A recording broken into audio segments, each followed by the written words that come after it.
All, I welcome all of you to this online Facebook Live interactive session, and I'm very thankful to CSS Club administration for inviting me to have a constructive and detailed discussion on the very important issue of 18th Amendment with you people.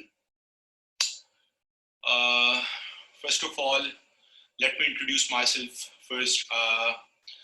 I'm Mohammad Arsalan Zahid, and I have recently qualified CSS 2019, and I am a faculty member at World Times Institute at present. Regarding my academic qualification, I have done my Master's in International Business from Berlin University of Applied Sciences, Germany. So this is all about my brief introduction. I think we should move on to our topic of discussion. तो आज हमारा जो topic है discussion का वो है 18th amendment, 18वीं तरमीम. ठीक है, 18वीं तरमीम पे आप लोग आजकल देख रहे हैं कि दोबारा से डिस्कशन स्टार्ट हो गई है. जब से पीटीआई गवर्नमेंट आई है, कहीं ना कहीं 18वीं तरमीम पे कुछ ना कुछ अरसे बाद इसके ऊपर डिस्कशन स्टार्ट हो जाती है. और जो गवर्नमेंट है उसका स्टांस ये है कि 18वीं तरमीम में कुछ मसाइल हैं और इनको हल करने की जरूरत है, तो इसमें कुछ चेंजेस की जाए, इन पे पहले डिबेट की जाए और फिर कानून साजी के थ्रू कुछ मजीद अमेंडमेंट्स के थ्रू इनके अंदर कुछ चेंजेस की जाए. जबकि ऑपोजिशन पार्टीज जो कहती हैं उनका स्टांस ये है कि ये जो गवर्नमेंट है इसका एक विशियस एजेंडा है और इसके पीछे नॉन डेमोक्रेटिक फोर्सेस खड़ी हुई और ये चाहते हैं कि पाकिस्तान के अंदर जो 18वीं तरमीम के थ्रू हमने एक डेमोक्रेसी को फ्लरिश करने की कोशिश की है उसको दोबारा डीरेल कर दिया जाए. अब जो भी मैंने बात की इसमें से कई बातें आपको समझ नहीं आई. आप में से बहुत से लोग ऐसे होंगे जो बहुत बेसिक लेवल के ऊपर हैं और उन्हें 18वीं तरमीम का नहीं पता, उनको उसका ओवरव्यू नहीं है, उनको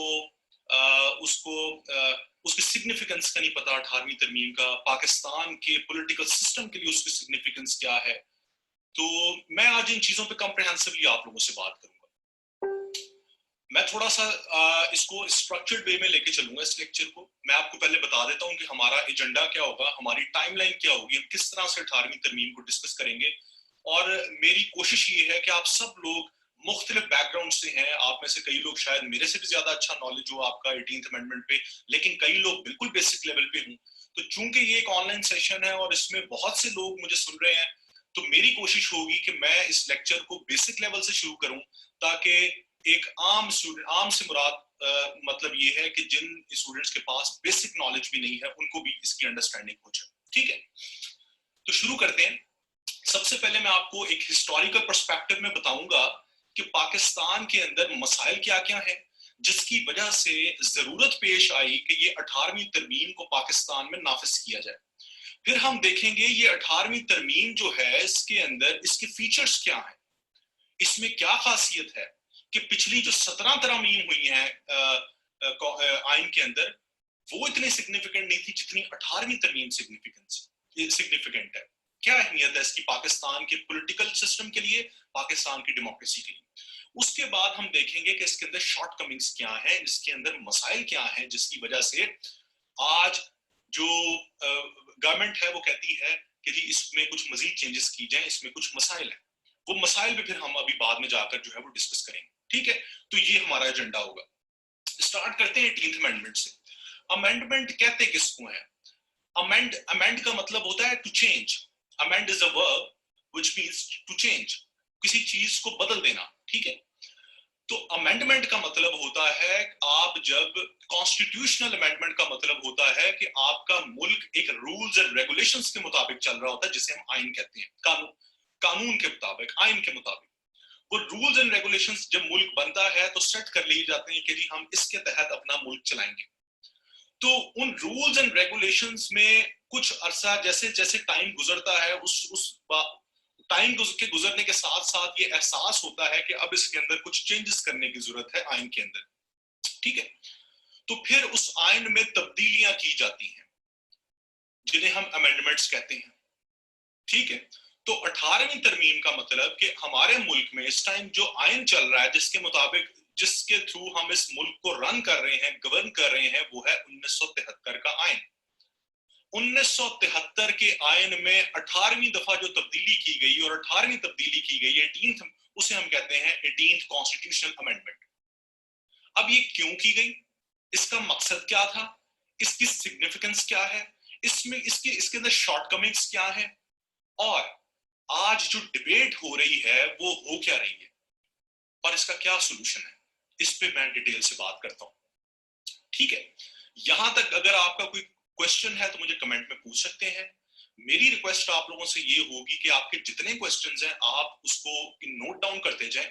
मैं इस क्लास के बाद इस लेक्चर के बाद मैं 10 से 15 मिनट का क्वेश्चन आंसर सेशन रखूंगा, उसमें आप एक क्वेश्चन आंसर सेशन मुझसे, उसमें आप क्वेश्चन पूछ सकते हैं, मैं आंसर करता जाऊंगा।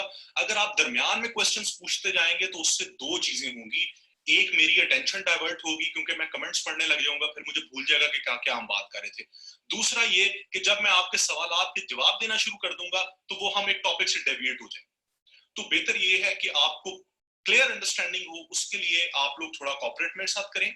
मैं जो बात कर रहा हूं उसको तसल्ली से सुने, जो आपके क्वेश्चंस हैं उनको नोट डाउन कर लें। उसके बाद जब मैं लेक्चर खत्म कर दूंगा तो मैं 10, 15, 20 मिनट, जितनी देर आपके क्वेश्चंस खत्म नहीं होंगे, मैं उसको जो है आपके क्वेश्चंस लेता रहूंगा और मैं उनको एड्रेस करता रहूंगा। क्लियर है? अच्छा, सबसे पहले बात करते हैं कि 18वीं तरमीम की जरूरत क्या पड़ी। देखें, 18th अमेंडमेंट की ओवरव्यू अगर आपको दूं तो इसकी सिग्निफिकेंस और इसकी इंपॉर्टेंस ये है कि 18वीं तरमीम ने दो चीजों को रोक दिया। किन चीजों को? पहली चीज कि हमारे मुल्क में हिस्ट्री हम अगर उठा के देखें तो हमारा पॉलिटिकल सिस्टम मैच्योर नहीं हुआ। उसकी वजह कि नॉन पॉलिटिकल फोर्सेस शुरू से डोमिनेट करती रही हैं हमारे मुल्क में। नॉन पॉलिटिकल फोर्सेस में मिलिट्री, ब्यूरोक्रेसी, जुडिशरी, इन तीन ऑर्गन्स ने जो है पॉलिटिकल सिस्टम को मैच्योर मुल्क में नहीं होने दिया। ठीक है, फिर हमने क्या देखा? हमने देखा कि 1947 से लेकर 2010 तक क्या मसाइल आए। आपके मुल्क में मार्शल लॉ लगते गए। आपके मुल्क का पहले 1956 का आइन बना जिसके मुताबिक आपने मुल्क चलाना शुरू किया, वो एब्रोगेट हो गया 2 साल बाद, उसे खत्म कर दिया गया, अयूब खान ने मार्शल लॉ लगा दिया। आपने 1972 में दोबारा आइन बनाया, 1973 के आपने दूसरा 1962 में आइन बनाया, उसको याहिया खान ने आके 1969 में मार्शल लॉ लगा के खत्म कर दिया। आपने तीसरा आइन बनाया 1973 का, जिया ने उसको 1979 में मार्शल लॉ लगा के खत्म कर दिया।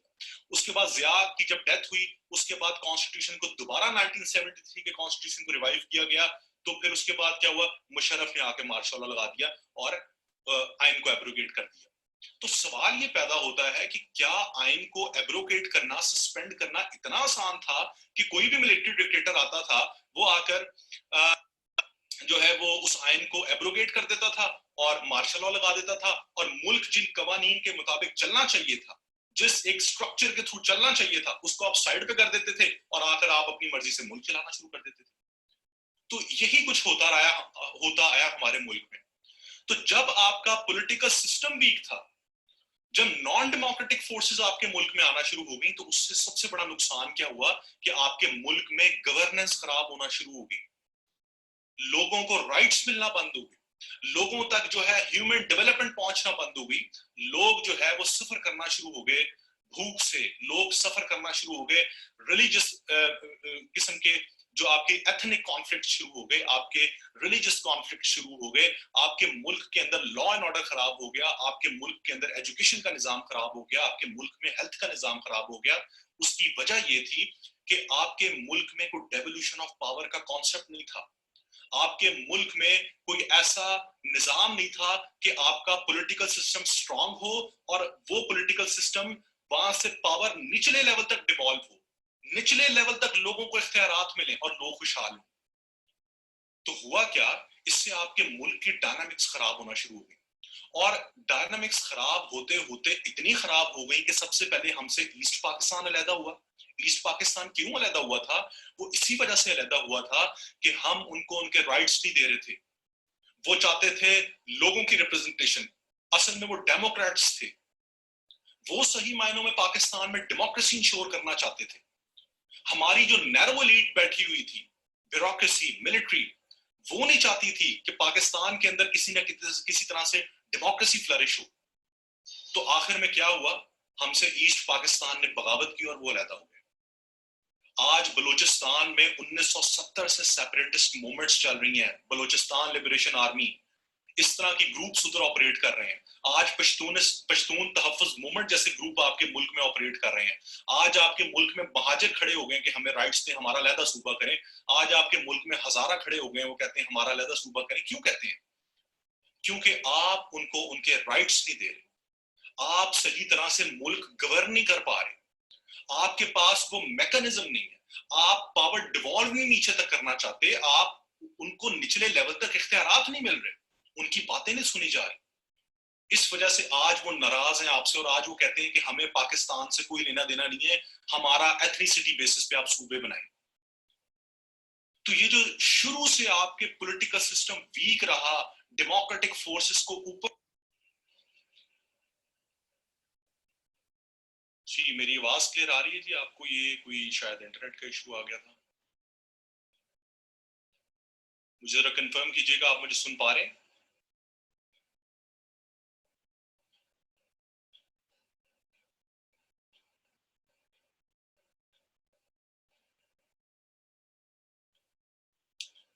अच्छा, तो बात मैं ये कर रहा था कि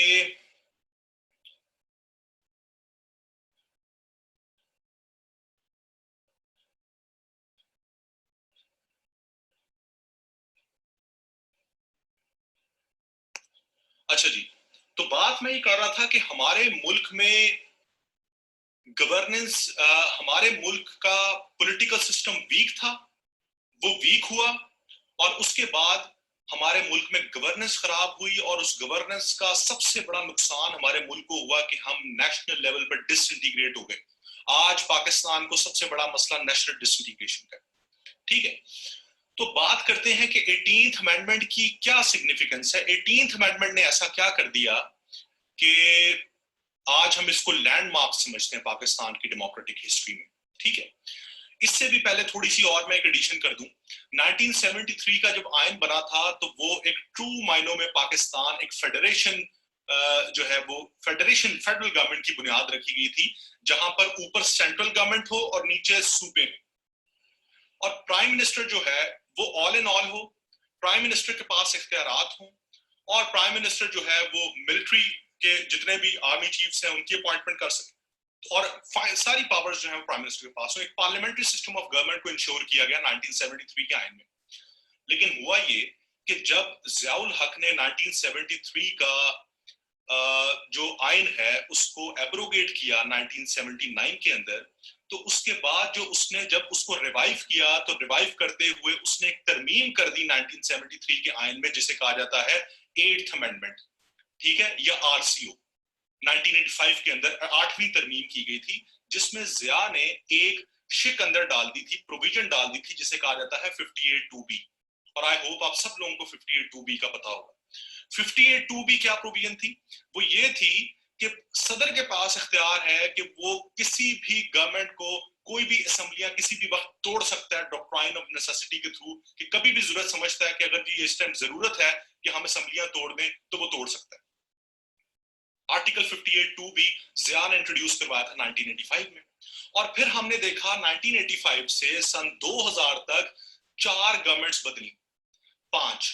सबसे पहले जिया ने जुनेजो की गवर्नमेंट को घर भेजा आर्टिकल 58(2)B लगा के, बेनजीर की गवर्नमेंट आई तो उसको गुलाम इसाक खान ने घर भेज दिया आर्टिकल 58(2)B लगा के, नवाज शरीफ की गवर्नमेंट आई उसको भी 58(2)B लगा कर घर भेज दिया गया, फिर बेनजीर की गवर्नमेंट आई फिर 58(2)B लगाकर वो 8वीं तरमीम का इस्तेमाल करते हुए, एक मिलिट्री डिक्टेटर ने जो इंट्रोड्यूस करवाई थी उसका इस्तेमाल करते हुए इलेक्टेड गवर्नमेंट्स को घर भेज दिया जाता था, और आखिर में मुशर्रफ ने क्या किया, नवाज शरीफ को घर भेज के इमरजेंसी लगा दी,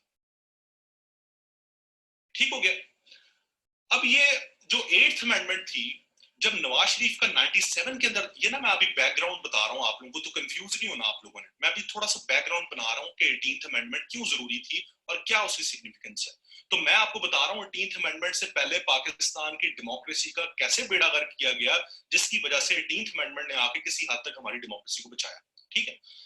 अब नवाज शरीफ ने 97 के अंदर एक कोशिश की थी और नवाज शरीफ ने भी एक तरमीम इंट्रोड्यूस करवाई थी, अमेंडमेंट, 13th अमेंडमेंट उसको कहा जाता है।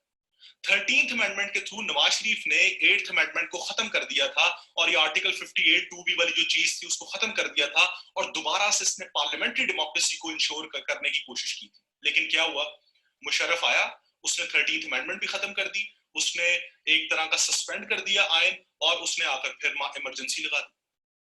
और जब इमरजेंसी लगाई उसके बाद जब उसने, मुशर्रफ ने रिवाइव किया दोबारा कॉन्स्टिट्यूशन, तो जैसे जिया ने 8वीं तरमीम इंट्रोड्यूस करवाई थी, मुशर्रफ ने 17वीं तरमीम इंट्रोड्यूस करवा दी, 17th अमेंडमेंट, जो कि सेम वही थी जो 8th अमेंडमेंट थी। 8th अमेंडमेंट तो खत्म हो गई थी, 13th अमेंडमेंट जब उसने की थी नवाज शरीफ ने। तो फिर क्या हुआ, 17th अमेंडमेंट मुशर्रफ ने इंट्रोड्यूस की, जिसका वही मकसद था कि प्रेसिडेंट के पास सारी इख्तियारात हों और वो कभी भी डेमोक्रेटिक गवर्नमेंट को घर भेज सकता है। तो जब मुशर्रफ का दौर खत्म हुआ तो पीपल्स पार्टी का दौर आया 2008 में। तो पीपल्स पार्टी ने एक 18वीं तरमीम इंट्रोड्यूस करवाई और एक कानून साजी की गई, और 18वीं तरमीम को इंश्योर किया गया, जिसके बाद आज हम देखते हैं कि कोई पाकिस्तान में मार्शल लॉ नहीं लगा। क्यों नहीं लगा, अब हम उसके फीचर्स पढ़ते हैं। 18वीं तरमीम की सबसे बड़ी सिग्निफिकेंस ये है कि इसने नॉन डेमोक्रेटिक इंस्टीट्यूशंस को रोका है कि आप कभी भी अब इंटरवीन नहीं करेंगे हमारे डेमोक्रेटिक प्रोसेस में। दूसरा, इसने प्रेसिडेंट की पावर्स जो उससे छीन ली और उसको एक सेरेमोनियल डेजिग्नेशन दे दी। और तीसरा सबसे बड़ा क्रेडिट 18वीं तरमीम को ये जाता है, डेवोल्यूशन ऑफ पावर का कॉन्सेप्ट लेके आई है, प्रोविंशियल ऑटोनॉमी लेके आई, कि ऊपर वफाक से सूबों को नीचे इख्तियारात दिए जाए, सूबे खुद मुख्तार। तो ये सबसे बड़ी सिग्निफिकेंस है 18वीं तरमीम की। पहली, कि इसने apolitical forces, non democratic forces को रोका कि वो पाकिस्तान के पॉलिटिकल सेटअप में इंटरवीन डायरेक्टली ना कर सके। अब वो कैसे रोका भी मैं बताता हूं। दूसरा, इसने प्रोविंशियल ऑटोनॉमी को जो है वो इंश्योर किया कि सूबों को इख्तियारात दिए जाए, उनको हर तरह के इख्तियारात होंगे, तो निचले लेवल तक इख्तियारात होंगे, लोगों तक राइट्स उनके पहुंचेंगे तो लोग खुशहाल होंगे। आज आप जितने डेवलप कंट्रीज देखते हैं वो डेवलप्ड इसलिए हैं कि वहां पर बड़ा स्ट्रॉन्ग डेवोल्यूशन ऑफ पावर का कॉन्सेप्ट है। निचले लेवल तक लोगों को इख्तियारात दिए जाते हैं, उनको पावर्स दी जाती हैं, इसलिए लोग खुशहाल होते हैं। हमारे मुल्क में शुरू से मसला ये रहा है कि हमारे मुल्क में पावर ऊपर नैरो एलीट के पास रही है, मिलिट्री के पास रही है, ब्यूरोक्रेसी के पास रही है, जुडिशरी के पास रही है। उन्होंने पॉलिटिकल जो पार्टीज हैं उनको कभी पावरफुल होने नहीं दिया। इसी वजह से आज हमारा डेमोक्रेटिक सिस्टम वीक है और आज हमें इस तरह के मसाइल देखने को मिल रहे हैं, जहां हमारी इकोनॉमिक क्राइसिस है, जहां हमें नेशनल डिसइंटीग्रेशन का क्राइसिस है। ठीक है, तो ये था एक ओवरव्यू 18th अमेंडमेंट का। अब मैं आपसे इसका वन बाय वन इसके फीचर्स और डिटेल डिस्कस करता हूं। 18th अमेंडमेंट में क्या क्या चीजें थी, इसमें क्या क्या चीजें नाफिज की गई, उसके क्या क्या इंपैक्ट्स निकले और उसके अंदर क्या क्या शॉर्टकमिंग्स थी। ठीक है, सबसे पहले 18th अमेंडमेंट के अंदर एक प्रोविजन जो है आर्टिकल 6 वो डाली गई। ये पहले 1973 के आयन में भी डाली गई थी, लेकिन इसको बाद के अंदर जो है बाद में इसको नुलिफाई कर दिया गया था, जिया ने इसको खत्म कर दिया था। आर्टिकल 6 क्या कहता है? आर्टिकल 6 ये कहता है कि कोई भी शख्स अगर पाकिस्तान के कॉन्स्टिट्यूशन को सस्पेंड करता हुआ पाया गया या उसको एब्रोगेट कंप्लीटली इसको खत्म करता हुआ पाया गया तो उसके ऊपर संगीन गद्दारी का मुकदमा होगा और उसकी सजा मौत है। ये आर्टिकल 6 1973 के आयन में भुट्टो ने इंट्रोड्यूस करवाया था, लेकिन इसको जिया ने खत्म कर दिया। 18वीं तरमीम में इस आर्टिकल 6 को दोबारा नाफिज किया गया बड़े सख्त अल्फाज के साथ, और ये कोशिश की गई कि अब यहां पर किसी किस्म का भी एक्सक्यूज जो है वो ना किया जाए। ठीक है, आर्टिकल 6 में ये कहा गया, जो 18वीं तरमीम में इंट्रोड्यूस करवाया गया, वो आर्टिकल 6 क्या था? उसमें कहा गया कि कोई शख्स अगर जो कॉन्स्टिट्यूशन है उसको सस्पेंड करता है, एब्रोगेट करता है डायरेक्टली या इनडायरेक्टली, उसकी एब्रोगेशन के अंदर किसी भी तरह से मुलव्वस पाया गया तो उसकी सजा मौत है। आर्टिकल जो 18th अमेंडमेंट है उसके अंदर आर्टिकल 6 जो नाफिज किया गया, उसने इंश्योर किया कि किसी भी किस्म की कोई गुंजाइश बाकी ना रहे कि आपकी कोई आकर फोर्स दोबारा मार्शल लॉ लगा सके या आपके जो आयन है उसको एब्रोगेट कर सके। तो सबसे बड़ी पहली significance, induction of article 6 in 18th amendment. जिसकी वजह से आज किसी मिलिट्री डिक्टेटर ने डायरेक्टली इंटरवीन करने की जरूरत नहीं की, आपके कॉन्स्टिट्यूशन को सबोटाज करने की जरूरत नहीं की। आर्टिकल 6 पहली चीज। दूसरी चीज, प्रेसिडेंट से सारी पावर्स ले ली। प्रेसिडेंट के पास क्या क्या इख्तियार थे? प्रेसिडेंट जो था प्राइम मिनिस्टर को भी नॉमिनेट कर सकता था पहले। प्रेसिडेंट जो था वो आर्मी चीफ लगा सकता था। प्रेसिडेंट जो था वो जज लगा सकता था। प्रेसिडेंट से सारी पावर्स ले ली गई। हाँ, और फिर प्रेसिडेंट जो है किसी सूबे के अंदर इमरजेंसी लगाकर उसकी जो सूबाई गवर्नमेंट है उसको घर भेज सकता था। ये सारी पावर्स प्रेसिडेंट से ले ली गई और उसको एक सेरेमोनियल डेजिग्नेशन दे दी गई। सेरेमोनियल डेजिग्नेशन क्या है कि जी आपके कोई सेरेमोनियल इवेंट्स हैं, 23 मार्च का इवेंट है तो आप जाएं, आप जाके जरा हाजिरी दें और एक अपनी एज अ स्टेट रिप्रेजेंटेटिव आप जो स्टेट के नुमाइंदे बनकर जाएं और आप उन सेरेमनीज को अटेंड करें, दैट्स इट। या आप गवर्नर्स को अपॉइंट कर सकते हैं, वो भी आप वजीर आजम की मुशावरत से करेंगे। तो क्या हुआ, प्रेसिडेंट से पावर सारी लेकर उसको सेरेमोनियल डेजिग्नेशन दे दी गई। अच्छा, तीसरी चीज important, provincial autonomy. Provincial autonomy में सबसे पहले ये इंश्योर किया गया, सबसे पहले वो इंश्योर ये चीज की गई कि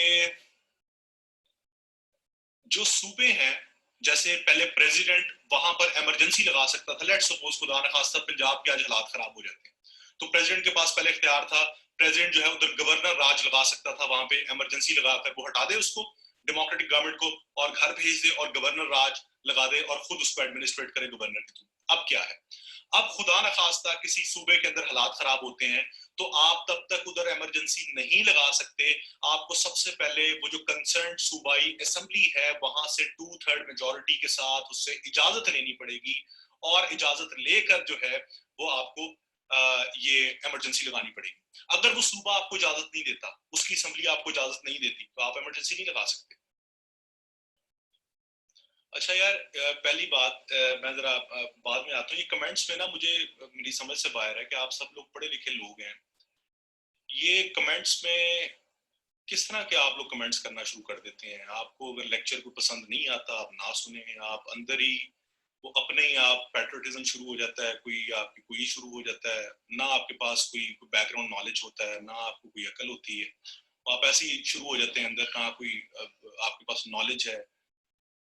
अगर आप सुन नहीं सकते तो जरा खामोश होकर फिर आप छोड़ दें या आप सुन लें। अगर आपको नहीं पसंद आ रहा तो ना सुने। आप अंदर मुख्तलिफ किस्म के अजीबो गरीब से कमेंट्स आ रहे हैं तो आप प्लीज, अगर आपको लेक्चर नहीं पसंद आ रहा आप ना सुने, ठीक है? बाकी लोगों को सुनने दें और ये डिस्टर्ब ना करें हमें, ठीक है? बाकी अगर किसी का सवाल है तो वो मुझसे आप बाद में पूछ लें, जो भी आपका सवाल है, या अगर आप मेरे से कोई भी डिस्कशन करना चाहेंगे, जो आप बातें कर रहे हैं और मुझे पता है आपको पता कुछ भी नहीं है, ठीक है? तो जो भी आप बातें कर रहे हैं आपने मुझसे डिस्कशन करनी होगी, हम आराम से डिस्कशन करेंगे रात सारी, लेकिन अभी जरा आप लेक्चर सुनने दें बाकियों को भी और मुझे भी जरा देने दें, ठीक? अच्छा, अब जरा बात करते हैं, प्रोविंशियल ऑटोनॉमी की बात हो रही थी कि सूबों को आपने इख्तियारात इस तरह से दिए कि अब आप उनकी मर्जी के बगैर इमरजेंसी जो है वो नहीं लगा सकते, ठीक है? अब आगे बात करते हैं कि और क्या चीज हुई 18th अमेंडमेंट में। 18th अमेंडमेंट में कुछ 18th अमेंडमेंट में अगर हम 1973 के कॉन्स्टिट्यूशन की बात करें तो 1973 के कॉन्स्टिट्यूशन के अंदर कुछ डिवीजन्स हुई थी। जरा बात गौर से सुनिएगा, बड़ी इंपॉर्टेंट बात है। 1973 के आयन के मुताबिक जो कुछ सब्जेक्ट्स थे, कुछ चीजें थी या कुछ डिपार्टमेंट्स आप समझ लें, आपको आसान अल्फाज में मैं आपको ये बताता हूं कि मुख्तलिफ डिपार्टमेंट्स पाकिस्तान में जैसे काम करें, फॉरेन सर्विस है, एजुकेशन है, हेल्थ है, रेलवे है, इस तरह के डिपार्टमेंट्स काम करें। इसी तरह से 1973 में डिवीजन्स हो गई कि कुछ डिपार्टमेंट्स जो है वो फेडरल गवर्नमेंट के अंडर आ जाएंगे, फेडरेशन के अंडर आ जाएंगे, ठीक है? लेट्स सपोज डिफेंस है, फॉरेन अफेयर्स, इस तरह की चीजें, और दूसरी कॉन्करेंट लिस्ट में आ जाएंगे। दो लिस्ट बन गई।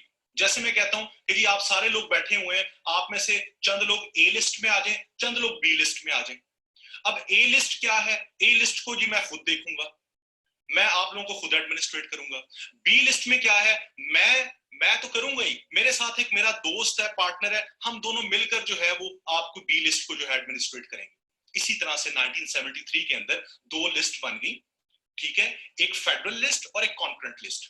फेडरल लिस्ट में कुछ डिपार्टमेंट्स आ गए जिसमें ये था कि फेडरल गवर्नमेंट ऊपर जो सेंट्रल गवर्नमेंट बैठी हुई है वो सुकून से जो है वो एडमिनिस्ट्रेट कर सकती है, उसमें सूबे दखल अंदाजी नहीं करेंगे। अब कॉन्करेंट लिस्ट में क्या है, कॉन्करेंट लिस्ट में ऐसे डिपार्टमेंट्स आ गए जहां पर फेडरल गवर्नमेंट और सूबे मिलकर पॉलिसीज बना रहे हैं, आपस में म्यूचुअल कोऑपरेशन के साथ जो है पॉलिसीज बना रहे हैं। तो 1973 में प्रोविंसेस को अलहदा से इस तरह के सब्जेक्ट्स नहीं दिए गए थे कि वो जो है बिल्कुल ऑटोनॉमी के साथ अपना काम कर सकें। दो लिस्ट थी, एक फेडरल लिस्ट और एक कॉन्करेंट लिस्ट। फेडरल लिस्ट में जो डिपार्टमेंट्स थे वो सारे फेडरेशन के अंडर थे, सेंट्रल गवर्नमेंट के अंडर थे, और सेंट्रल गवर्नमेंट जो है उसमें पॉलिसीज बना सकती थी और पॉलिसीज इंप्लीमेंट कर सकती थी, सूबों का कोई इख्तियार नहीं था। कॉन्करेंट लिस्ट में फेडरेशन, सेंट्रल गवर्नमेंट और सूबे ये मिलकर पॉलिसीज बनाया करते थे। और कॉन्करेंट लिस्ट में भी ये था कि अगर कोई क्लैश आ जाता था सूबे में और वफाक में कोई पॉलिसी बनाते हुए, तो वफाक की पॉलिसी एग्जिस्ट करती थी, सूबों के पास इख्तियार नहीं था। बात समझ आइए? अच्छा, अब 18th अमेंडमेंट के बाद क्या हुआ? 18वीं तरमीम के बाद, 18वीं तरमीम में ये जो कॉन्करेंट लिस्ट थी खत्म हो गई। अब सिर्फ फेडरल लिस्ट बची, उसको दो पार्ट्स में डिवाइड कर दिया गया। कुछ जो डिपार्टमेंट्स हैं वो सूबों को दे दिए गए पूरे पूरे कि आप बाइख्तियार हैं, आप इनकी पॉलिसीज बनाएं, आप कानून साजी करें, वफाक इसके अंदर जो है इंटरवीन नहीं करेगी। और कुछ जो है वो वफाक को दे दिए गए, जैसे कि वो पहले भी वफाक के पास थे। लेट्स सपोज जैसे फॉरेन सर्विस है, अब फॉरेन अफेयर्स को वफाकी गवर्नमेंट देखती है, सेंट्रल गवर्नमेंट देखती है, उसमें कोई सूबा इंटरवीन नहीं कर सकता। ठीक है, तो क्या हुआ, क्लियर लिस्ट बन गई। अब वो कॉन्करेंट वाला चक्कर ही खत्म हो गया, म्यूचुअल के वफाक और वो दोनों बैठकर जो है आपस के अंदर डिस्कशन करके वो पॉलिसीज बनाए, वो चक्कर 18th अमेंडमेंट ने खत्म कर दिया। उन्होंने कहा सिंपल, कुछ डिपार्टमेंट्स वफाक को दे दो, कुछ सूबों को दे दो, वफाक सूबों के मामलात में इंटरफेयर ना करे, सूबे वफाक के मामलात में इंटरफेयर ना करे, दैट्स इट। तो कॉन्करेंट लिस्ट खत्म कर दी गई 18th अमेंडमेंट में, और सिर्फ अब दो ही लिस्टें बची, फेडरल लिस्ट पार्ट 1 और federal list part 2। Federal list part 1 में वो सारे कंसर्न अदारे थे जो किसके अंडर थे, सेंटर के अंदर थे। और जो पार्ट 2 के अंदर थे, फेडरल लिस्ट पार्ट 2, उसके अंदर कौन थे, उसके अंदर प्रोविंसेस थे। वो सारे अदारे प्रोविंसेस के अंडर हैं, आज भी अंडर हैं, जैसे एजुकेशन है, हेल्थ है, लॉ एंड ऑर्डर है, वो फेडरल लिस्ट पार्ट 2 के अंडर है। उसमें वफाकी गवर्नमेंट इंटरवीन नहीं कर सकती, सूबे बाख्तियार है कि वो वहां पे बैठ के पॉलिसीज बनाए उससे रिलेटेड। ठीक है, तो प्रोविंशियल ऑटोनॉमी के लिहाज से ये कि प्रोविंसेस को कुछ सब्जेक्ट्स दे दिए गए, कुछ अदारे दे दिए गए, डिपार्टमेंट्स दे दिए गए कि आप जनाब यहाँ पर कानून साजी करें, अब जो है ये आपको फेडरल गवर्नमेंट जो है वो तंग नहीं करेगी। ठीक हो गया। अब जरा दो तीन और इंपॉर्टेंट बातें करते हैं। 18th अमेंडमेंट के अंदर दो ऑर्गेनाइजेशंस, उनको एक्सपैंड किया गया। ये पहले एग्जिस्ट करती थी लेकिन ये एफिशिएंट नहीं थी, ये फंक्शनल नहीं थी, इनको फंक्शनल बनाया गया, इनको एक्सपैंड किया गया। वो दो ऑर्गेनाइजेशंस कौन सी थी? एक CCI, council of common interest, ठीक है, दूसरी एनईसी, नेशनल इकोनॉमिक काउंसिल। अब ये काउंसिल ऑफ कॉमन इंटरेस्ट का क्या काम है?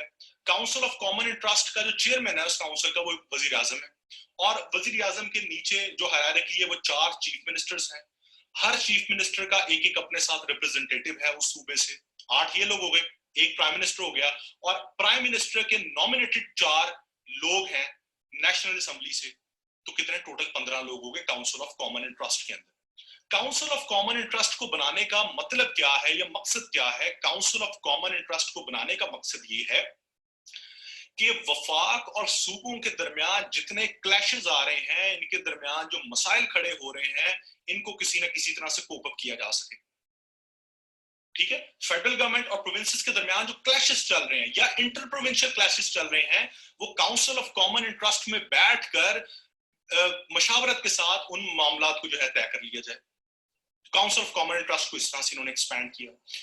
नेशनल इकोनॉमिक काउंसिल को भी इन्होंने एक्सपैंड किया। नेशनल इकोनॉमिक काउंसिल के अंदर भी ऐसे ही है, वजीर आजम ऊपर चेयरमैन है, नीचे 4 जो है वो चीफ मिनिस्टर्स हैं, उनके रिप्रेजेंटेटिव्स हैं, और 4 लोग जो है वो वजीर आजम के जो है वो रिप्रेजेंटेटिव्स हैं। नेशनल इकोनॉमिक काउंसिल का काम क्या है कि ऐसी इकोनॉमिक पॉलिसीज बनाना जो चारों सूबों के लिए फायदेमंद हो और वफाक के लिए भी फायदेमंद हो, और बजट बनाया जाए, बजट बनाने के साथ साथ 5 इयर्स डेवलपमेंट प्लान बनाया जाए। इस तरह के काम कौन कर रहा है? इस तरह के काम करती है नेशनल इकोनॉमिक काउंसिल, जिसका मकसद है चारों सूबे बैठे, चारों सूबों के साथ वफाकी गवर्नमेंट बैठे और ये सारे मिलकर जो है ऐसी इकोनॉमिक पॉलिसीज बनाए जो कि सबके लिए फायदेमंद हो, जिसका एक जो है वो ग्रास रूट्स लेवल तक जो है वो एक ट्रिकल डाउन इफेक्ट हो और हर कोई उससे खुशहाल हो। ठीक है, अब नेशनल इकोनॉमिक काउंसिल ही एक चीज को देखती है, उसे कहते हैं NFC award, national finance commission award. अब ये नेशनल फाइनेंस कमीशन अवार्ड क्या है? नेशनल फाइनेंस कमीशन अवार्ड ये है कि हर 5 सालों के अंदर फेडरल गवर्नमेंट जो है एक बजट तैयार करेगी, 5 सालों का एक डेवलपमेंट प्लान तैयार करेगी, उसके तहत जो है जो फेडरल गवर्नमेंट के पास पैसे हैं वो डिस्ट्रीब्यूट कर देगी किनके दरमियान, सूबों के दरमियान। अब ये इसका फॉर्मूला क्या होगा डिस्ट्रीब्यूशन का, कि वफाक के पास जो पैसे हैं वो वफाक कैसे डिस्ट्रीब्यूट करेगी, उसका क्या फॉर्मूला होगा, उसकी क्या टेक्निक होगी। उसकी ये टेक्निक होगी कि जिस सूबे की पॉपुलेशन ज्यादा है और वहां नेचुरल रिसोर्सेज ज्यादा है, उस सूबे को ज्यादा पैसे मिलेंगे। लेट्स सपोज वफाक के पास, फेडरल गवर्नमेंट के पास 100 रुपए है। अब 100 रुपया 4 सूबों में कैसे डिवाइड होगा? 100 रुपए में सबसे पहले तो फेडरल गवर्नमेंट अपने खर्चे साइड पे कर लेगी, अपना शेयर निकाल लेगी, और बाकी जो पैसे बचेंगे वो सूबों के अंदर डिवाइड होंगे उनकी पॉपुलेशन और नेचुरल रिसोर्सेज के लिहाज से। सबसे ज्यादा जो पॉपुलेशन है और एवरेज अगर नेचुरल रिसोर्सेज की निकालें तो पंजाब बनता है, सबसे ज्यादा पंजाब का सूबा है, उसके बाद सिंध है, फिर केपी, आखिर में बचता है बलूचिस्तान। तो इस तरह से एनएफसी अवार्ड के थ्रू 5 इयर्स प्लान बनाया गया कि इन 5 सालों में फेडरल गवर्नमेंट जो रेवेन्यू जनरेट करती है उसके थ्रू वो डिवीजन डिस्ट्रीब्यूशन करेगी रिसोर्सेज की, और वो जो रिसोर्सेज हैं प्रोविंसेस में जाएंगे, प्रोविंसेस से नीचे डिस्ट्रिक्ट तहसील लेवल तक जाएंगे, और जो है उसका फायदा एक आम आदमी को होगा, निचले लेवल तक लोग खुशहाल होंगे। ठीक है, तो ये एनएफसी अवार्ड था। इसके अंदर मजीद 18th अमेंडमेंट के अंदर 2-3 चीजें और डिस्कस की गई। एक ये कि जो अब आपने प्रेसिडेंट से तो पावर्स ले ली हैं ये इसकी जुडिशियल अपॉइंटमेंट्स की, कि अब जुडिशरी में प्रेसिडेंट जो है वो किसी जज को नहीं लगा सकता, अब कौन लगाएगा? तो 18वीं तरमीम के अंदर ये कहा गया कि एक ऐसा किया जाए, जुडिशियल कमीशन बना दिया जाए जिसके अंदर जजेस हों, एक प्रेजेंट चीफ जस्टिस हो, सर्विंग चीफ जस्टिस, और दूसरे आपके हाई कोर्ट के चीफ जस्टिस, एक फॉर्मर चीफ जस्टिस, और आपके सुप्रीम कोर्ट के जो सुप्रीम कोर्ट बार एसोसिएशन के लॉयर्स, आपका अटॉर्नी जनरल, ठीक है, ये सब लोग, और आपका लॉ मिनिस्टर। जुडिशियल कमीशन में ये लोग हों। अगर आपने कोई जज अपॉइंट करना है हाई कोर्ट के अंदर या सुप्रीम कोर्ट के अंदर, आप लोग क्या करेंगे? आप लोग 4-5 लोगों के नाम निकालेंगे, नॉमिनीज को निकालेंगे, आप एक पार्लियामेंट्री कमेटी को भेजेंगे। एक पार्लियामेंट्री कमेटी है, उस पार्लियामेंट्री कमेटी में कौन है? ऑपोजिशन और जो रूलिंग पार्टी है उनके मेंबर्स बैठे हुए हैं 8-8, ठीक है, सेनेट में से भी और नेशनल असेंबली में से। जुडिशियल कमीशन वो जो नॉमिनीज हैं उनको भेजेगा कहां? पार्लियामेंट्री कमेटी के पास। पार्लियामेंट्री कमेटी के पास पूरा इख्तियार है कि वो उन नामों को रिजेक्ट कर दे या अपनी मर्जी का कोई नाम निकाले और आगे प्राइम मिनिस्टर प्रेसिडेंट को भेज दे कि जनाब इसको आप जज लगा दें। ठीक है, तो ये क्राइटेरिया सेट किया गया 18वीं तरमीम के थ्रू कि हम इसके थ्रू जुडिशियल अपॉइंटमेंट्स करेंगे, जिसको फिर 19वीं तरमीम में रिवर्स कर दिया गया और पार्लियामेंट्री कमेटी के पास जो इख्तियार था वो लेकर जुडिशियल कमीशन को दे दिया गया, क्योंकि उस टाइम जुडिशरी ने शोर मचा दिया था कि जनाब आप हमारी अपॉइंटमेंट पार्लियामेंट्री कमेटी के थ्रू करना चाहते हैं। तो 19वीं तरमीम को हम फिर कभी डिस्कस करेंगे। ठीक है, और 18वीं तरमीम में क्या हुआ? नाम चेंज कर दिए गए सूबों के। उसका नाम रख दिया गया, पंजाब का PUNG के स्पेलिंग चेंज कर दिए गए, सिंध के स्पेलिंग चेंज कर दिए गए, इसके बलूचिस्तान के यू था पहले, BLU था तो O कर दिया गया, KP के नाम रख दिया गया, NWFP की जगह जो है वो ये खैबर पख्तूनख्वा उसका नाम रख दिया गया। तो ये एक ओवरऑल पूरा पैकेज था 18th अमेंडमेंट के अंदर। ये चीजें थी जिसका मकसद था पहली चीज कि डेमोक्रेसी को फ्लरिश करना, कोई नॉन डेमोक्रेटिक फोर्स आकर ओवरटेक ना कर ले आपके मुल्क को और उसकी वजह से फिर आगे गवर्नेंस खराब ना हो। और दूसरा था प्रोविंशियल ऑटोनॉमी के थ्रू डेवोल्यूशन ऑफ पावर का कॉन्सेप्ट लेके आना, जिसके थ्रू आप डेवोल्यूशन ऑफ पावर के थ्रू आप जो है मुल्क के अंदर गवर्नेंस बेहतर कर सकें, ह्यूमन डेवलपमेंट बेहतर कर सकें, और आपके जो अदारे हैं, ये एजुकेशन है, हेल्थ है, इनको बेहतर तरीके से जो है चला सकें। ठीक है, अब इसका जरा क्रिटिकल एनालिसिस करते हैं 18th अमेंडमेंट एक नो डाउट एक लैंडमार्क है पाकिस्तान की डेमोक्रेटिक हिस्ट्री के अंदर, एक लैंडमार्क है, बहुत बड़ा कारनामा है, एक बहुत बड़ी सिग्निफिकेंट एक डेवलपमेंट है जिसने आप देखें 2010 ऑनवर्ड आपने कहीं देखा कि मार्शल लॉ लगाओ, आर्मी ने ओवरटेक कर लिया? नहीं लगा ना। पिछले 70-60 सालों में कोई 10 साल ऐसे नहीं गुजरे जिसके अंदर एक कंसिस्टेंट गवर्नमेंट रही हो या आपकी पॉलिटिकल और पार्टीज जो है वो एक स्टेबल वे में जो है वो रूल करती रही। हमेशा कोई ना कोई मार्शल लॉ लगता रहा है, या मार्शल लॉ नहीं लगा तो आके डेमोक्रेटिक गवर्नमेंट्स को जो है वो घर भेज दिया गया। तो कम से कम 18th अमेंडमेंट ने इस चीज को इंश्योर किया कि आज आपके मुल्क में थर्ड डेमोक्रेटिक ट्रांजिशन हुई है। आज आपके मुल्क के अंदर डायरेक्ट मिलिट्री इंटरवेंशन नहीं है। आज आपके मुल्क के अंदर कोई भी जरूरत नहीं करता मार्शल लॉ लगाने की। अगर वो करेगा तो उसे पता है जो मुशर्रफ का हाल हुआ है, फांसी सुना दी गई, मुशर्रफ का ट्रायल चल रहा है, मुल्क बदल हुआ है। तो इस तरह की एग्जाम्पल्स सेट की गई कि कोई अब जरूरत दोबारा ना करे पाकिस्तान में मार्शल लॉ लगाने की। दूसरा, प्रोविंशियल ऑटोनॉमी के थ्रू सूबों को इख्तियारात दिए गए कि जनाब आप सारे मामला देखें। उससे हमारी गवर्नेंस किसी हद तक बेहतर हुई, लेकिन अब हम जाकर देखते हैं कि कुछ 18वीं तरमीम में बड़े संगीन किस्म के मसाइल हैं जिसकी वजह से हमारी बजाय इसके कि हम गवर्नेंस सही कर पाते, इसको इंप्रूव कर पाते, गवर्नेंस जो है वो खराब होना शुरू हो गई। ठीक है, अब हम इसकी शॉर्ट कमिंग्स पे आते हैं कि 18th अमेंडमेंट की शॉर्ट कमिंग्स क्या है, 18वीं तरमीम में मसाइल क्या क्या है और उसकी वजह से गवर्नेंस कैसे खराब हो रही है। तो ये जरा गौर से सुनिएगा। इसी की बेस पे ये जो मसाइल चल रहे हैं, इसी की बेस पे हमारी अभी डिबेट चल रही है। आजकल आप लोग टॉक शोज में भी सुन रहे होंगे, गवर्नमेंट कहती है कि जी आप इस पर डिबेट करके इसको चेंज करें। ऑपोजिशन पार्टीज कहती हैं कि नहीं जी, ये गवर्नमेंट के पीछे शायद मिलिट्री स्टैब्लिशमेंट खड़ी है, मिलिट्री जो है वो चाहती है कि 18th अमेंडमेंट को खत्म कर दिया जाए, दोबारा से हम जो है वो डायरेक्टली डोमिनेट भी कर सकें। और इनके पीछे गवर्नमेंट का एक विशियस एजेंडा है इसको 18th अमेंडमेंट को खत्म करने। गवर्नमेंट कहती है कि जी जनाब 18वीं तरमीम के अंदर मसाइल कुछ ऐसे हैं जिसकी वजह से हम गवर्नेंस सही नहीं कर पा रहे, हम सही कानून साजी नहीं कर पा रहे, जिसकी वजह से मुल्क ठीक नहीं हो रहा। तो लिहाजा 18वीं तरमीम में कुछ चेंजेस की जरूरत है। अब जरा आप सुने कि 18वीं तरमीम में मसाइल क्या है। 18वीं तरमीम में पहला मसला ये है कि जो कॉन्करेंट लिस्ट खत्म की गई। अब कॉन्करेंट लिस्ट का जरा मसला सुने क्या है।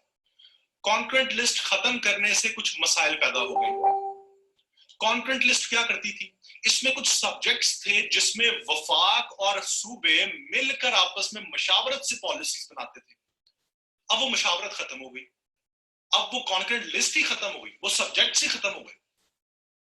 अब होता क्या है, एक पंजाब का लड़का है, सिंध की एक लड़की है, उन्होंने आपस में शादी करनी है।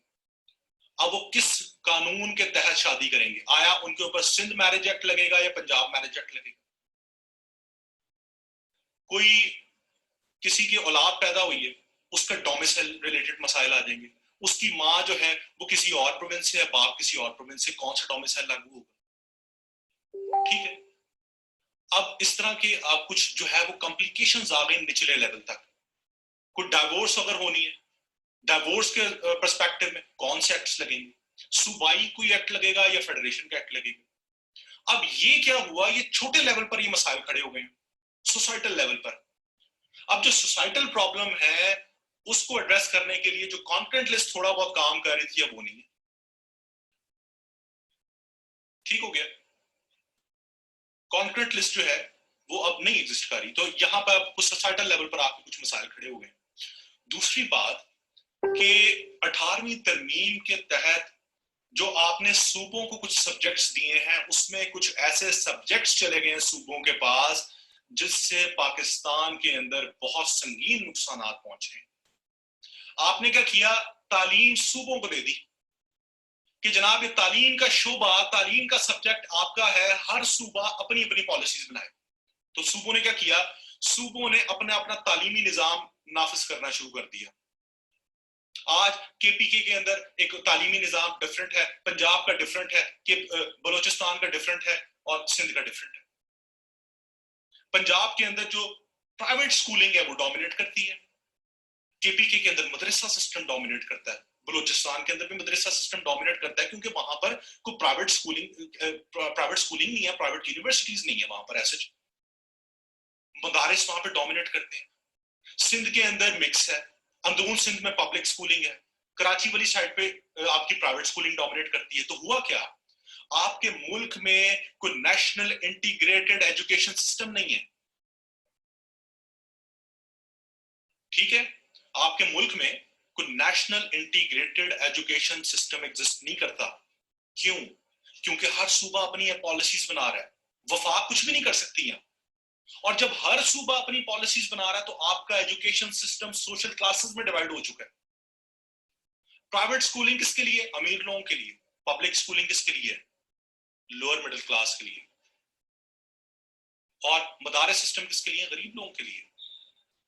क्या आज मदरसे का बच्चा नेस्ले में काम कर सकता है, प्रॉक्टर एंड गैम्बल में काम कर सकता है, किसी मल्टीनेशनल कंपनी में काम कर सकता है? नहीं कर सकता। आपने अपॉर्चुनिटीज नहीं प्रोवाइड की उनको।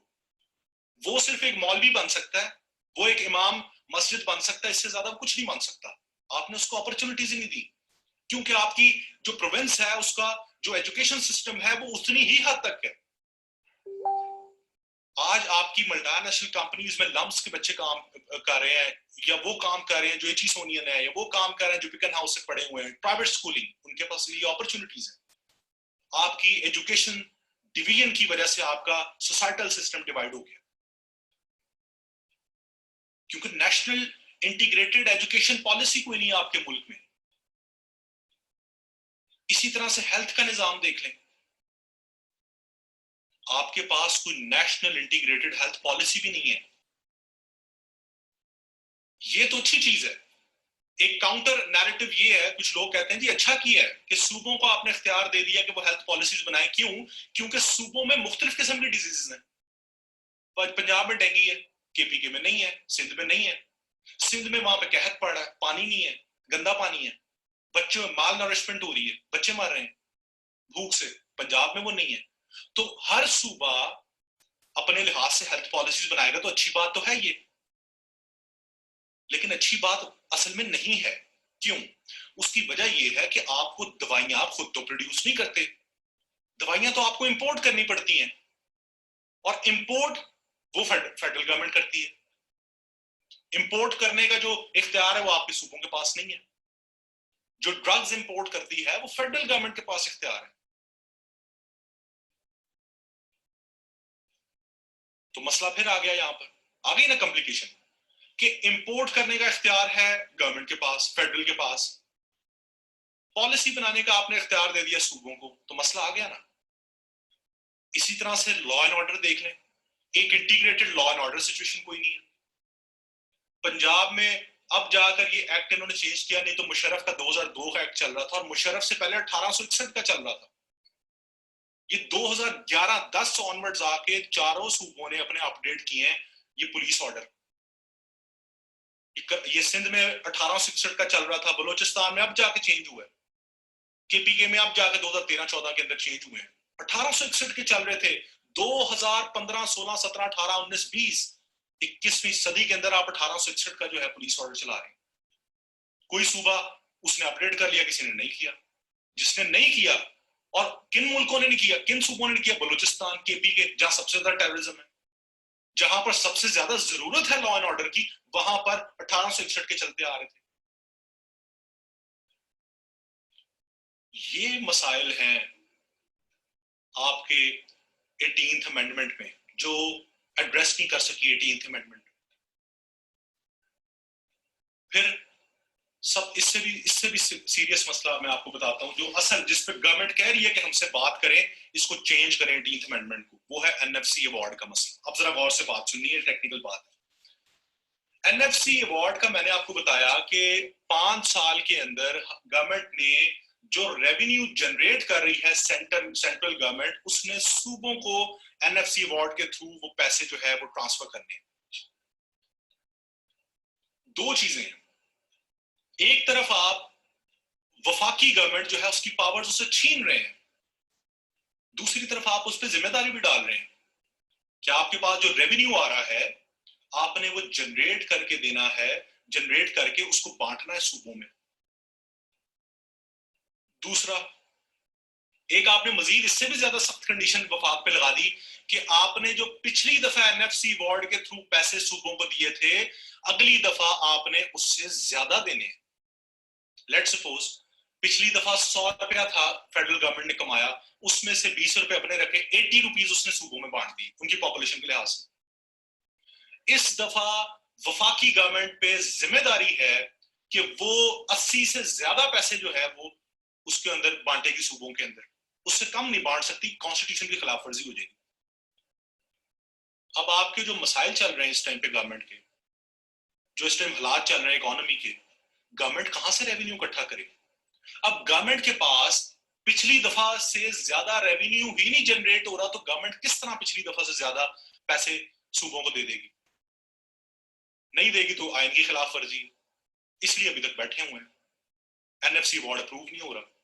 दूसरी बात, वफाकी गवर्नमेंट को के ऊपर डाली गई जिम्मेदारी कि आप सूबों को पैसे कमा के देंगे। पाकिस्तान के अंदर जो रेवेन्यू का निजाम है वो तो सारा इनफॉर्मल इकोनॉमी चल रही है, हमारे पास फॉर्मल इकोनॉमी तो है ही नहीं, हमारा तो टैक्सेशन स्ट्रक्चर ही सारा फ्लॉड है।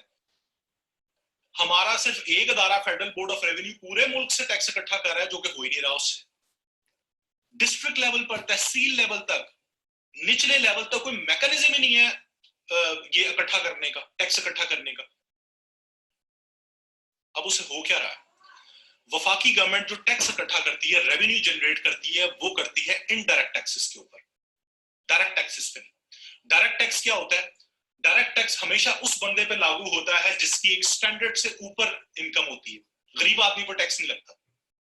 लेकिन जब एक गवर्नमेंट नाकाम हो जाती है डायरेक्ट टैक्स लगाने में, तो वो इनडायरेक्ट टैक्सेस लगाती है, जनरल सेल्स टैक्स, जीएसटी। कोई आटा, चीनी, दाल, चावल लेने जाते हैं, 17% जीएसटी लग जाता है। रेस्टोरेंट्स में खाने जाते हैं, जीएसटी लग जाता है। ठीक है, रोटी लेने जाते हैं, आटे पे जीएसटी है। वो एक गरीब आदमी भी दे रहा है, एक अमीर आदमी भी दे रहा है। तो जब गवर्नमेंट डायरेक्ट टैक्सेस को खत्म करके इनडायरेक्ट टैक्सेस लगा देती है, तब इन्फ्लेशन आती है, तब महंगाई आती है, जब एक आम आदमी की परचेजिंग पावर कम हो जाती है, अब तब हम कहते हैं इन्फ्लेशन आ गई। तो जब वफाकी गवर्नमेंट के पास proper formal source of revenue ही नहीं है, तो वो कहां से पैसा इकट्ठा करके दे सूबों? ये मसला है सर। ठीक है, आपके पास फॉर्मल टैक्सेशन का स्ट्रक्चर नहीं है जिसके थ्रू आप जो है पैसा नहीं इकट्ठा कर पा रहे। अच्छा, अब एक और चीज, अब जरा ये भी बात गौर से सुननी है आपने। सूबे थे 4, वफाकी पंजाब, सिंध, बलूचिस्तान, केपी। फाटा, आजाद कश्मीर, इनका बजट जो है वो फेडरल गवर्नमेंट के पास होता है। ठीक है, अब हुआ क्या? आपने कहा कि हर दफा एनएफसी अवार्ड में पिछली दफा से ज्यादा पैसे देने। ठीक है, अब पंजाब को भी ज्यादा मिलेंगे, केपी को भी ज्यादा मिलेंगे, सिंध को भी ज्यादा मिलेंगे, बलूचिस्तान को भी ज्यादा मिलेंगे। ठीक है, और किस लिहाज से मिलेंगे? उनकी पॉपुलेशन के लिहाज से और नेचुरल रिसोर्सेज के लिहाज से। अब हुआ क्या? अब फाटा था पहले, उसका जिम्मेदारी सारी फेडरल गवर्नमेंट के ऊपर होती थी, फेडरल गवर्नमेंट अपने बजट में से उसको मैनेज करती थी। अब फाटा आपने 25वीं तरमीम के तहत केपीके के साथ मर्ज कर दिया। फाटा अब केपीके का हिस्सा बन गया। फाटा की पॉपुलेशन केपीके की पॉपुलेशन बन गई है, फाटा के नेचुरल रिसोर्सेज केपीके के नेचुरल रिसोर्सेज बन गए। अब क्या हुआ? केपीके का ऑटोमेटिकली हिस्सा, शेयर बढ़ गया, क्योंकि पॉपुलेशन भी बढ़ गई ना, पॉपुलेशन भी बढ़ गई और वो भी बढ़ गया, नेचुरल रिसोर्सेज भी बढ़ गए। अब केपीके का नॉर्मली तो बढ़ ही रहा है शेयर, जैसे बाकी सूबों का बढ़ा है, केपीके का डबल शेयर बढ़ेगा क्योंकि फाटा उसके साथ इंक्लूड हो गया। और वफाकी गवर्नमेंट ने जैसे ही उसको इंक्लूड किया था तो 100 अरब रुपए का एक पैकेज अनाउंस किया था फाटा की डेवलपमेंट के लिए अपने बजट में से। तो वफाकी गवर्नमेंट के पास तो पैसे नहीं है कि वो केपीके को दे सके। फाटा जो ऐड हुआ कि जनाब ये जो फाटा को हम पैसे देते थे ये अब हम आपको दे रहे हैं, नहीं, क्योंकि गवर्नमेंट ने अब पहले ही 100 अरब का पैकेज अनाउंस कर दिया फाटा की डेवलपमेंट के लिए। गवर्नमेंट के पास तो पैसे नहीं है, फेडरल गवर्नमेंट के पास, वो तो उसने फाटा में इन्वेस्ट कर दी फाटा की डेवलपमेंट के लिए। अब क्या होगा? जो केपीके का डबल शेयर हुआ है उसको देने के लिए आपको बाकी सूबों के शेयर कम करने पड़ेंगे। तो आगे ना या कम आयन की खिलाफ वर्जी होगी या नहीं होगी? ठीक है, तो ये मसले हैं असल में, ये जो 18वीं तरमीम है इसके।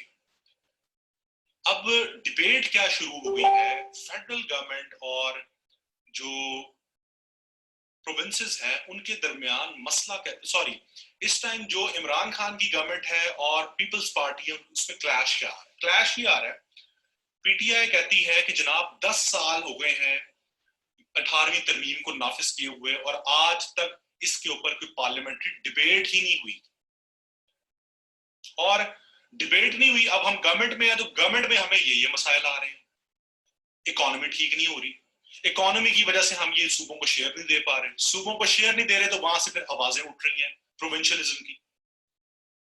तो गवर्नमेंट कहती है कि जनाब इस पर डिबेट करें और इसमें कुछ चेंजेस लेके आए ताकि हम इसको बेहतर तरीके से मुल्क को गवर्न कर सकें।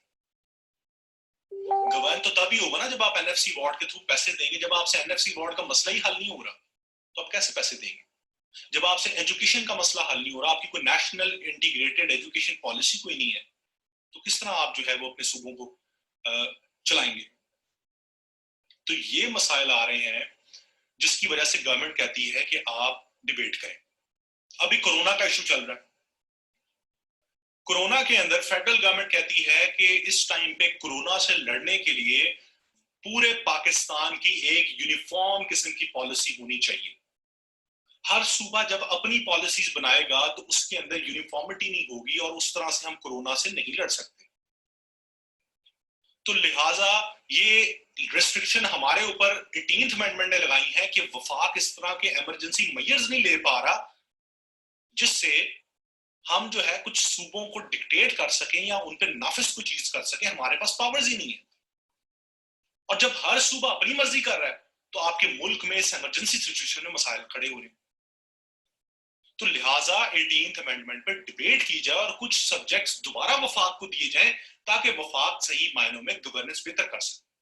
पीपल्स पार्टी कहती है कि जनाब ये वफाकी गवर्नमेंट जो है, लॉकडाउन में तो सबसे ज्यादा पूरा पाकिस्तान हमारी तारीफ कर रहा है, सबसे परफॉर्म तो अच्छा सिंध गवर्नमेंट कर रही है और वफाकी गवर्नमेंट इनसे संभाला नहीं जा रहा कोई चीज। और ये उस जेलसी के अंदर जो है 18वीं तरमीम को वो दोबारा से रिवर्स करना चाहते हैं ताकि ये ओवरटेक कर ले सूबों को और जो असल में प्रोविंशियल ऑटोनॉमी है उसको जो है सबोटाज करें। और इनके पीछे जो है वो मिलिट्री स्टैब्लिशमेंट और इस तरह की जो है वो गायबाना हाथ खड़े हुए हैं जो चाहते हैं कि 18वीं तरमीम के थ्रू जो है हमने डेमोक्रेसी को जो है वो फ्लरिश किया है, इसको जो है वो खत्म किया जाए। ये इस टाइम डिबेट चल रही। अब इस डिबेट का में क्या होगा ये तो हमें फ्यूचर में पता चलेगा, लेकिन इसमें होगा ये कि इन फ्यूचर 18th अमेंडमेंट में जो चेंजेस हैं वो हो जाएंगी, लेकिन उसके लिए ये होगा कि पीपल्स पार्टी और पीएमएलएन को आपको कंपनसेशंस देना पड़ेंगी।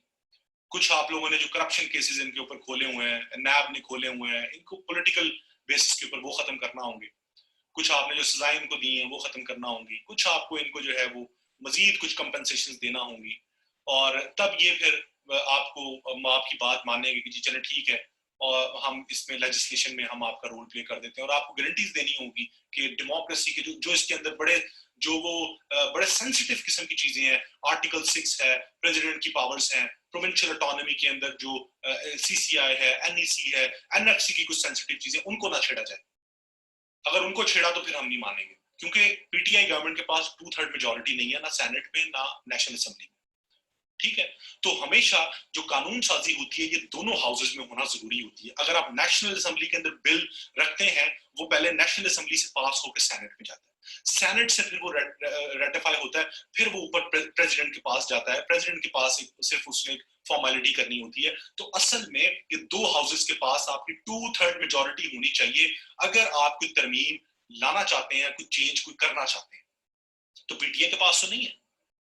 तो पीटीआई को 18th अमेंडमेंट के अंदर चेंजेस करने के लिए पीएमएलएन और पीपल्स पार्टी को ऑन बोर्ड लेना पड़ेगा। अभी जो मसाइल चल रहे हैं उसमें यही है कि जो अभी तक जो मसाइल चल रहे थे उसमें ये था कि इनकी आपस में कन्वर्जेंस मुश्किल है। लेकिन आपने भी देखा रिसेंट डेवलपमेंट्स क्या हुई हैं कि मीडिया के अंदर जो स्पेशल असिस्टेंट लगा दिया गया है, जो एक्स डीजी आईएसपीआर हैं, मेजर जनरल क्या नाम है उनका, बाजवा जो है, उनको लगा दिया गया है। उसका मकसद ये है कि मीडिया के ऊपर, एक तो मीडिया को थोड़ा कंट्रोल किया जाए, दूसरा ये है कि ये जो ऑपोजिशन पार्टीज हैं इनके साथ गवर्नमेंट की थोड़ी सी जरा रिकंसिलिएशन करवाई जाए, थोड़ा सा उन पे भी हाथ जरा हल्का रखे गवर्नमेंट जो उनके ऊपर करप्शन केसेस खोल रही है, कुछ वो लोग क्रिटिसाइज गवर्नमेंट को कम करना शुरू करें, आगे बजट भी आ रहा है, बजट भी बनना है, उनमें भी इनकी रिकंसिलिएशन करवाई जाए और आहिस्ता आहिस्ता आहिस्ता आहिस्ता 18th अमेंडमेंट में कुछ इश्यूज जो है उनको खोला जाए, दोबारा उनके ऊपर जरा बात की जाए, ताकि जो है तीनों पार्टीज को ऑन बोर्ड लेकर इसके अंदर जो कुछ मसाइल हैं जो गवर्नेंस रिलेटेड हैं उनको जो है वो ठीक किया जाए, ताकि पाकिस्तान में जो है वो गवर्नेंस बेहतर हो, पाकिस्तान में इकोनॉमी बेहतर हो, निचले लेवल तक इख्तियारात लोगों तक पहुंचने चाहिए, इख्तियारात पहुंचेंगे तो लोग खुशहाल होंगे तो अल्टीमेटली आपका मुल्क जो है वो तरक्की करेगा। तो इस टाइम पे ये मसाइल इसके चल रहे हैं। तो 18th अमेंडमेंट जो है आप लोगों में से जो लोग पीएमएस दे रहे हैं जरूर इसे तैयार करें, जो लोग CSS 2021 दे रहे हैं जरूर ये सवाल आएगा, पीएमएस पाक अफेयर्स में जरूर 18th अमेंडमेंट पे सवाल आएगा, इसको अच्छे से तैयार करें। ये बहुत इंपॉर्टेंट इशू है, इसके ऊपर अभी बहुत डिबेट्स हो रही हैं, आज भी 3 आर्टिकल्स इसके ऊपर आए हैं, उसको पढ़ें, अच्छे से इसको तैयार करें, तो इसका आपका 20 नंबर का जो है वो हर तरह से सवाल जो है वो इसका हल हो सकता है। ठीक है, अब आपका कुछ सवाल है तो मुझसे कमेंट्स में पूछें, ठीक है, तो मैं उसको आंसर करता हूँ।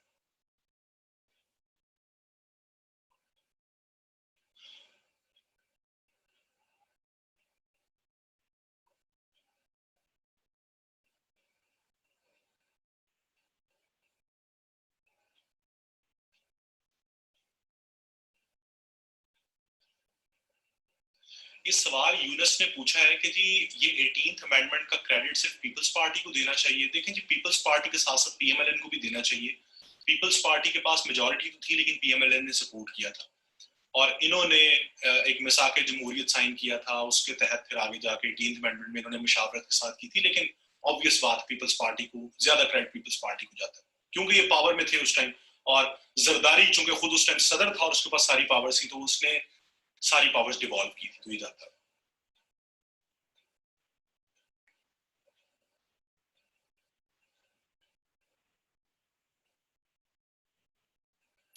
इन्होंने पूछा जी कॉन्करेंट लिस्ट, जी बिल्कुल, गवर्नमेंट ऑफ इंडिया एक्ट 1935 के अंदर कॉन्करेंट लिस्ट इंट्रोड्यूस करवाई गई थी और ये फिर 1973 के आयन तक रही थी, 2010 तक हमारे आयन के अंदर ये आयन का हिस्सा रही है। ये क्यों आयन का हिस्सा रही है? क्योंकि पावर सारी सेंटर के पास थी ना, प्रोविंसेस के पास पावर्स नहीं थी, मुल्क में हमारे कभी प्रोविंशियल ऑटोनॉमी 2010 से पहले आई नहीं थी 18th अमेंडमेंट में, सारी पावर्स सेंटर ने अपने पास रखी। ठीक है, फेडरलिस्ट भी सेंटर के पास थी, जो फेडरेशन ऑल इन ऑल खुद अपने सारे इश्यूज को देखती थी, और कॉन्करेंट लिस्ट में सेंटर और सूबे मिलकर देखते थे, और अगर इनमें कोई क्लैश आ जाता था तो सेंटर की मानी जाती थी, प्रोविंसेस के पास इख्तियारात नहीं थे।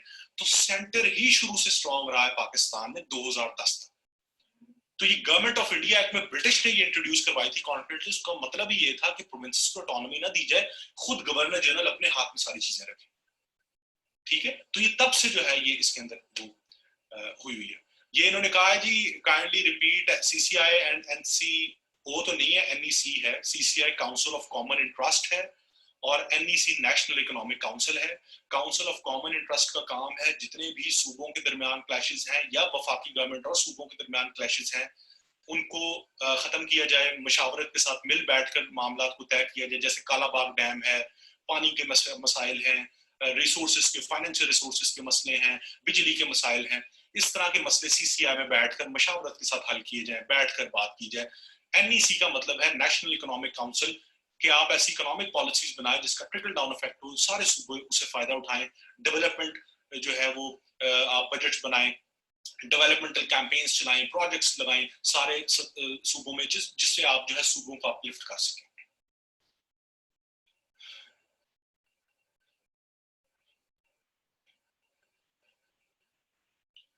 जी, और कोई सवाल जी किसी किस्म का? क्लियर है? चले जी, ये लेक्चर यहाँ तक ही था और मैं उम्मीद करता हूँ कि आपने कुछ ना कुछ सीखा होगा। ऑल दो मेरे पास जो लिमिटेड नॉलेज था वो मैंने कोशिश की आप लोगों से शेयर कर सकूं। किस हद तक मैंने शेयर किया, यू आर द बेस्ट जज। तो